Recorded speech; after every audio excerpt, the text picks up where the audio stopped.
अस्सलाम वालेकुम। मैं हूं मोहम्मद अहमद आमिर टीम से। आज की इस वीडियो के अंदर हम लोग वेब डिज़ाइनिंग का कोर्स स्टार्ट करने जा रहे हैं, जिसके अंदर हम लोग सीखेंगे कि वेब डिज़ाइनिंग क्या है, वेब डिज़ाइनिंग क्यों की जाती है और इसके अंदर कौन कौन सी लैंग्वेजेस को इस्तेमाल किया जाएगा और कौन कौन से टूल्स हम इस्तेमाल करेंगे। वेब डिज़ाइनिंग के इस कोर्स को हम लोग बहुत ज़्यादा आसान तरीके में आपको सिखाने की कोशिश करेंगे, क्योंकि ये समझा जाता है कि वेब डिज़ाइनिंग एक काफ़ी मुश्किल कोर्स है। ये मुश्किल है क्योंकि इसमें मुख्तलिफ़ लैंग्वेजेस आपको इस्तेमाल करनी पड़ती हैं, इसलिए। लेकिन हम इंशाल्लाह कोशिश करेंगे इन तमाम लैंग्वेजेस को आपको बहुत ही ज़्यादा आसान और अच्छे तरीके से सिखाया जाए। तो सबसे पहले हम लोग देखते हैं कि वेब डिज़ाइनिंग असल में होती क्या है। वेब डिज़ाइनिंग जो होती है, वेबसाइट जब हम लोग बनाते हैं तो उसके अंदर दो चीज़ें होती हैं। एक वेब डिज़ाइनिंग होती है और दूसरी हमारे पास होती है वेब डेवलपमेंट।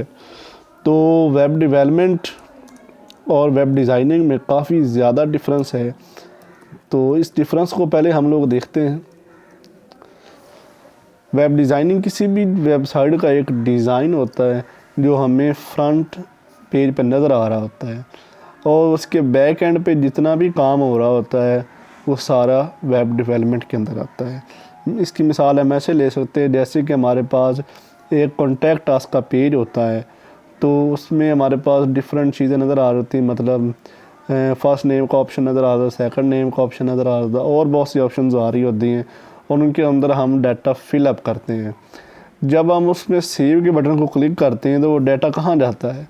वो डाटा सेव हो जाता है। वो कहाँ सेव होता है? वो डाटा बेस के अंदर सेव होता है। अब जो डाटा बेस के अंदर डाटा सेव हो रहा है वो कहाँ किस तरह से हो रहा है? वो डाटा वेब डेवलपमेंट के ज़रिए सेव हो रहा है। तो ये डिफरेंस होता है वेब डिज़ाइनिंग और वेब डेवलपमेंट के अंदर, और इसको हम इंशाल्लाह जब इस कोर्स को मज़ीद आगे लेकर चलेंगे तो ये आपको वाज़ेह होता चला जाएगा। अब हम देखते हैं कि वेबसाइट क्या होती है, जिसके लिए हम वेब डिज़ाइनिंग भी करते हैं और वेब डेवलपमेंट भी करते हैं। वेबसाइट की एक डेफिनेशन है, इसको आप देखें। Website is a combination of different related pages. इस डेफिनेशन के अंदर बताया गया है कि एक वेबसाइट जो होती है वो मुख्तलिफ रिलेटेड पेजेस को मिला के बनाई जाती है। वेबसाइट को समझने से पहले एक एग्जांपल मैं आपको देता हूँ। जैसे किताब होती है, किताब के अंदर मुख्तलिफ सफ़ात होते हैं, तो वो सफ़ार क्या होते हैं? एक ही टॉपिक को लेकर बनाए जाते हैं। तो वो क्या होते हैं कि वो आपस में रिलेट कर रहे होते हैं, वो एक ही टॉपिक को लेकर चाह रहे होते हैं। पहले उसका इंट्रोडक्शन होता है, फिर उसके और कुछ उसके बारे में बताई जाती है। इसी तरह एक ही टॉपिक को लेकर चला जाता है। इसी तरह एक वेबसाइट होती है, उसमें मुख्तलिफ पेजेस को आपस में मिलाया जाता है, और मिला के हम क्या करते हैं? एक वेबसाइट बनाते हैं। हम एक वेबसाइट का आपको इंट्रो भी करवा देते हैं। मिसाल के तौर पर हमारे पास ये एक वेबसाइट खुली हुई है, एरड एग्रीकल्चर यूनिवर्सिटी की वेबसाइट है। तो ये हमारे पास जो फ्रंट पेज नज़र आ रहा है इसको होम पेज कहते हैं, और ये एक पेज है, यहाँ से स्टार्ट होगा और यहाँ एंड तक जाएगा। अब हमारे पास यहाँ पे मेन्यू बार के अंदर मुख्तलिफ ऑप्शन शो हो रही हैं। ये सब क्या, ये डिफरेंट पेजेस हैं। यानी मिसाल के तौर अबाउट के इस बटन पे हम आए तो हमारे पास और बहुत सी ऑप्शंस आ गई। तो ये सब लोग क्या हैं? ये हमारे पास मुख्तलिफ पेजेस हैं जो आपस में रिलेट कर रहे हैं। ठीक है ना? मतलब आप इसी वेबसाइट पे ही रहेंगे लेकिन मुख्तलिफ पेज पे जा सकते हैं। मतलब अबाउट के पेज पे जा सकते हैं। ये हमारे पास एडमिनिस्ट्रेशन का पेज है, इसके एकेडमिक्स का पेज है, एडमिशन्स का पेज है। तो ये सब पेजेस क्या हैं? आपस में रिलेट कर रहे हैं, और एक ही यूनिवर्सिटी के पेजेस हैं। यानी इनके अंदर एक ही यूनिवर्सिटी की जो इंफॉर्मेशन है। ठीक है ना? अब आपको कुछ इसका आइडिया हो गया होगा वेबसाइट क्या होती है। ठीक है, अब हम लोग अपने असल टॉपिक की तरफ आते हैं, वेब डिज़ाइनिंग। अब वेब डिज़ाइनिंग के अंदर सबसे पहले क्या चीज़ें आती हैं? वेब डिज़ाइनिंग में हमारे पास आती है इसकी लैंग्वेजेस। अब हमारे पास इसमें दो लैंग्वेजेस होती हैं। पहली HTML होती है, फिर इसका एडवांस वर्जन हम जो सीखेंगे इंशाल्लाह वो होगा HTML5। इसके बाद हमारे पास आती है CSS, और CSS का एडवांस वर्जन भी अब आ गया है, CSS3। तो इन दो लैंग्वेजेस को इस्तेमाल करते हुए हम किसी भी वेबसाइट का डिज़ाइन बना सकते हैं। तो वेब डिज़ाइनिंग के अंदर हम लोग डीपली सीखेंगे कि HTML क्या है, इसमें कौन कौन सी चीज़ें इस्तेमाल होती हैं, CSS क्या है, इसमें कौन कौन सी चीज़ें इस्तेमाल होती है, ये आपस में मिला कर कैसे हम एक वेबसाइट का डिज़ाइन बनाते हैं। तो पहले थोड़ा सा हम इंट्रो कर लेते हैं HTML का। अब HTML जो हमारी लैंग्वेज है वो स्टैंड फॉर करती है हाइपर टेक्स्ट मार्कअप लैंग्वेज का। अब हाइपर टेक्स्ट क्या है? टेक्स्ट का तो हमें पता है भी कोई भी जो लिखी हुई चीज़ होगी वो टेक्स्ट होगा। अब हाइपर क्या है? अब हाइपर टेक्स्ट हमारे पास आ जाता है, फॉर एग्जाम्पल हम ये हमारी एक वेबसाइट का एक पेज है, ठीक है ना। अब इस पेज पे जब हम कर्सर को लेकर जा रहे हैं तो ये कुछ रिएक्ट कर रहा है, मतलब इसका बटन का कलर जो है ना वो चेंज हो रहा है, इसको हम बटन कहते हैं।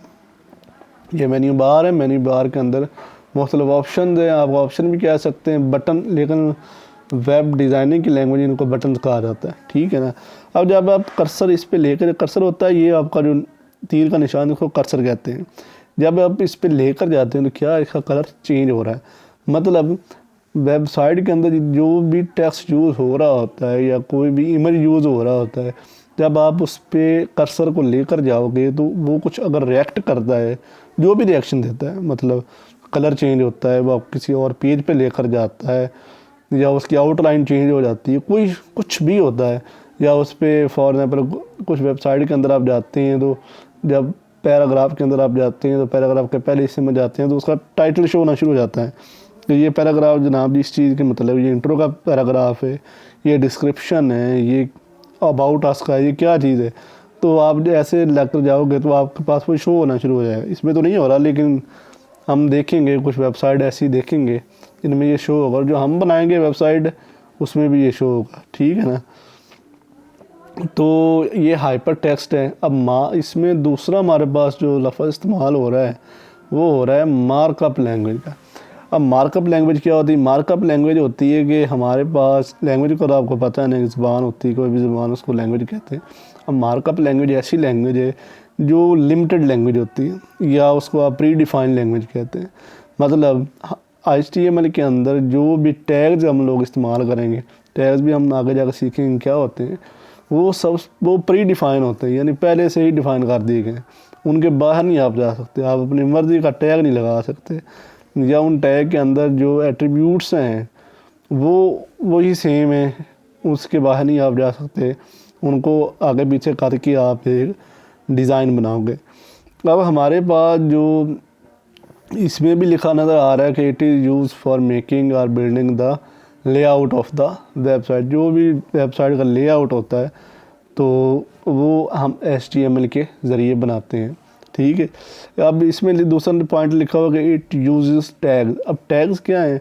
ये हमारे पास जनाब जी एंगल ब्रैकेट है, एंगल ब्रैकेट के अंदर हमने लिख दिया HTML और ये इस एंगल ब्रैकेट को क्लोज कर दिया। अब जनाब जी ये हमारा हो गया ओपनिंग टैग। ओपनिंग टैग भी कह सकते हैं आप, इसको स्टार्टिंग टैग भी कह सकते हैं, ठीक है ना। तो अब जो भी टैग हम लोग स्टार्ट करेंगे या ओपन करेंगे तो उसको हमने क्लोज भी तो करना है, हमने बताना है जनाब इस टैग का काम यहाँ पे ख़त्म हो गया। तो जो भी टैग होगा उसी का नाम लिखेंगे, लेकिन उससे पहले हम एक स्लैश लगा देंगे, ठीक है। तो वो क्या होगा, वो टैग बंद हो जाएगा या क्लोज हो जाएगा या एंड हो जाएगा, ठीक है, जो भी आप इसको नाम दे लो। तो हमारे पास जितने भी टैग्स होंगे उनका ओपनिंग टैग होगा और क्लोजिंग टैग लाजमी होगा। हमारे पास कुछ सिंगल टैग्स होते हैं जिनको आप एम्प्टी टैग भी कहते हैं, यानी उनका जो होता है ना एंडिंग टैग नहीं होता, वो स्टार्टिंग और एंडिंग एक ही टैग होता है। वो हम देखेंगे ना आगे जब जाएंगे तो देखेंगे वो कौन से टैग क्यों इस्तेमाल होते हैं, कहाँ पे इस्तेमाल होते हैं। अब हमारे पास दूसरी एक लैंग्वेज थी CSS हमने देखी थी। CSS के अंदर जो हम जितने भी कोडिंग करते हैं वो CSS का अपना एक टैग होता है, इसको हम स्टाइल का टैग कहते हैं। और CSS का मतलब होता है स्केटिंग स्टाइल शीट है, ठीक है। एक वेबसाइट के अंदर जो आपको कलरिंग नज़र आ रही होती है ना, या उसका जो मुख्तलिफ डिज़ाइन नज़र आ रहा था, वो सारा हम CSS के अंदर ही कवर करते हैं, ठीक है। अब CSS का जो टैग है हमारे पास नज़र आ रहा है वो स्टाइल का टैग है। स्टाइल के अंदर हम लोग सारी कोडिंग करेंगे जो CSS के मुतल्लिक होगी, ठीक है। अब कुछ और चीज़ें हैं तो वो देखते हैं, हम टूल्स देखते हैं जनाब जी, ये बहुत इंपॉर्टेंट चीज़ है। टूल्स हमारे पास पहला टूल नज़र आ रहा है जनाब जो है एडिटर। अब एडिटर क्या चीज़ होती है? एडिटर हमारे पास एक ऐसा प्रोग्राम होगा, एक ऐसा प्लेटफॉर्म होगा जहाँ पे हम अपनी कोडिंग करेंगे, चाहे HTML की हो चाहे CSS की। मतलब ये हमारे पास एक नोटपैड प्लस प्लस आपको यहाँ पे नज़र आ रही है, कर्सर जा रहा है ना ऊपर, नोटपैड प्लस प्लस नज़र आ रहा है। तो ये हमारे पास नोटपैड प्लस प्लस एक एडिटर जो हम इस्तेमाल कर रहे हैं। जो भी आपके पास विंडोज आ रही है उसमें एक जो एडिटर होता है वो हमेशा ही मौजूद होता है, नोटपैड। आप लोगों ने देखो, आप लोग समझते हो पता नहीं क्या काम करना है, मैं भी समझता था पता नहीं क्या होता है नोटपैड पे जनाब। तो इस पर हम कोडिंग करते हैं। अब हमने जो मैं आपको रिकमेंड करूँगा वो आप या तो नोटपैड जो आपकी विंडो में मौजूद है वो इस्तेमाल कर लें, या आप नोटपैड प्लस प्लस को डाउनलोड कर लें।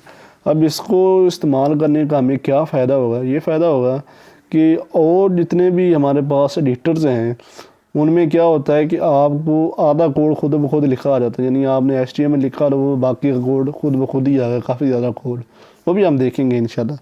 लेकिन उससे नुकसान क्या होता है कि आपको कोडिंग याद नहीं होगी, आपको ये पता नहीं चलेगा कि जो आपने पहला टैग लिखा था HTML उसको लिखने के बाद आपके पेज पे क्या इम्पैक्ट आया। ठीक है, तो जब आप नोटपैड के अंदर लिखोगे तो आपको एक एक टैग लिखना पड़ेगा, एक एक लाइन लिखनी पड़ेगी, एक वर्ड लिखना पड़ेगा। तो आप जैसे लिखोगे उसे आप रन करके देखोगे, आपको पेज पे ये नज़र आएगा कि वो क्या रिएक्शन दे रहा है। ठीक है, तो इसलिए ये बहुत ज़्यादा इंपॉर्टेंट। अगर आपके पास नोटपैड प्लस प्लस नहीं है तो हम इंशाल्लाह अगली नेक्स्ट वीडियो के अंदर आपको इसको डाउनलोड करना और फिर इंस्टॉल करना और फिर इसको इस्तेमाल करना, वो सारी चीज़ें बता देंगे। दूसरा हमारे पास चीज़ जो बहुत ज़रूरी है वो है ब्राउज़र। ब्राउज़र का तो आपको कुछ आइडिया होगा, जैसे हमारे पास क्रोम ब्राउज़र है। ठीक है, इसके अंदर हम जाते हैं तो कोई चीज़ भी लिखते हैं तो वो सर्च करते हैं। ठीक है ना, तो ब्राउज़र का काम क्या होता है कि हम लोगों ने जो भी कोड राइट किया होता है एक एडिटर के अंदर उसको रन करके भी तो देखना है कि वो स्क्रीन पे हमें कैसे नज़र आएगा, लोग जब हमारी वेबसाइट को खोलेंगे तो उनको क्या नज़र आएगा। ठीक है, तो ब्राउज़र्स हमारे पास डिफरेंट तरह के होने चाहिए, जैसे क्रोम है, मोजिल्ला ब्राउज़र है, ताकि आप हर तरह के जो है ना आपका ब्राउज़र उसमें चलाओ। देखो हर ब्राउज़र का अपना डिफरेंट बिहेवियर भी होता है।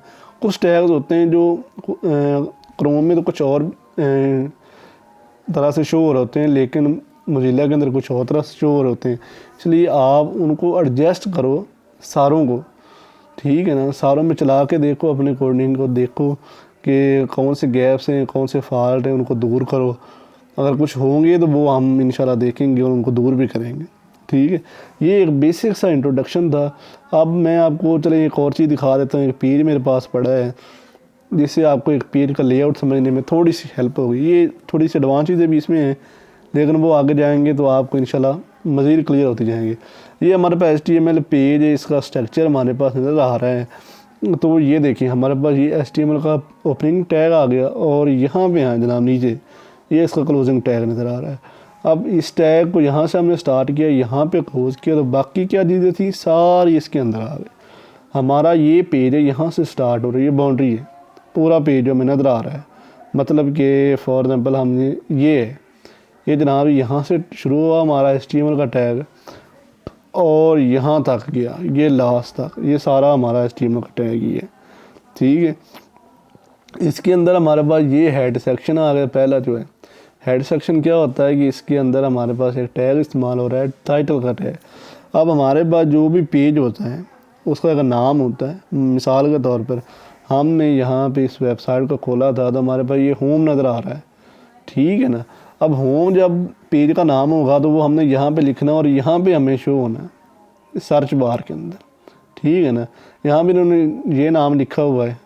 ठीक है ना, लेकिन हम लोग जो भी होगा पेज उसमें होम का नाम यूज़ करेंगे।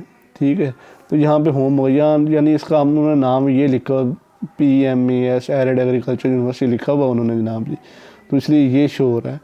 तो ये उन्होंने कहाँ लिखा था, वो उन्होंने लिखा था जनाब जी यहाँ पे टाइटल के पेज टैग के अंदर। ठीक हो गया, अब आपको समझ आ गई कि टाइटल क्या है और क्यों इस्तेमाल होता है। अब हमारे पास नीचे आ रही जनाब जी बॉडी। अब बॉडी का टैग यहाँ से स्टार्ट हुआ और यहाँ पे ख़त्म हुआ, ये इसकी बाउंड्री लाइन है। अब इसके अंदर हमने सारे काम करना है, जितना भी कुछ करना है, कोई तस्वीर लगानी है, कोई पैराग्राफ लिखना है, कुछ भी करना है, वो सारा इस बॉडी के टैग के अंदर होगा। ठीक है, मिसाल के तौर पर यहाँ पे कुछ टैग लगे हुए भी हैं, ये H1 है अब आप लोग कह रहे हैं ये H1 क्या भला है। तो H1 जो है ना, ये हेडिंग का टैग है, जो सबसे बड़ी हेडिंग हमारे पास होती है HTML के अंदर, वो H1 होती है। ठीक है। दूसरा हमारे पास टैग इस्तेमाल हो रहा है पी का टैग। अब पी का टैग हमारे पास यूज़ होता है पैराग्राफ के लिए। ठीक है। कुछ जितने भी पैराग्राफ लिखने होंगे उन सब के लिए हम पी का टैग इस्तेमाल करेंगे। ठीक है। ये एक बेसिक सा स्ट्रक्चर है। वीडियो थोड़ी सी लेंथी हो रही है तो हम लोग इधर ही बात करते हैं। ये एक बेसिक सा स्ट्रक्चर है ताकि आपको थोड़ा सा आइडिया हो जाए कि हमारा HTML क्या है, उसमें कैसे पेज बनता है, क्या लेआउट होता है। ठीक है ना। तो ये एक समझो आप वेब डिज़ाइनिंग का एक बेसिक सा आपको इंट्रोडक्शन था। ठीक है। अब आप इसको थोड़ा सा 2-4 दफ़ा आप इस वीडियो को देखें, और आप लोगों से मेरी रिक्वेस्ट है कि आप हमारे चैनल आमिर टीम को सब्सक्राइब करें, हमारी वीडियो को लाइक करें, इस पर कमेंट्स करें और इसको शेयर करें जितना ज़्यादा से ज़्यादा हो सके। तो दूसरी बात ये है कि अगर आपको इसमें कुछ चीज़ समझ नहीं आ रही तो आप हमारे कमेंट सेक्शन के अंदर आएँ, हमें कमेंट करें, हमें बताएं कि आपको जो चीज़ समझ नहीं आ रही, तो हम उसका इंशाल्लाह फ़ौरी तौर पे आपको जवाब देंगे और उसका हल बताएंगे। तो आज के लिए इतना ही सही। अल्लाह आपको खुश रखे। अल्लाह हाफिज़।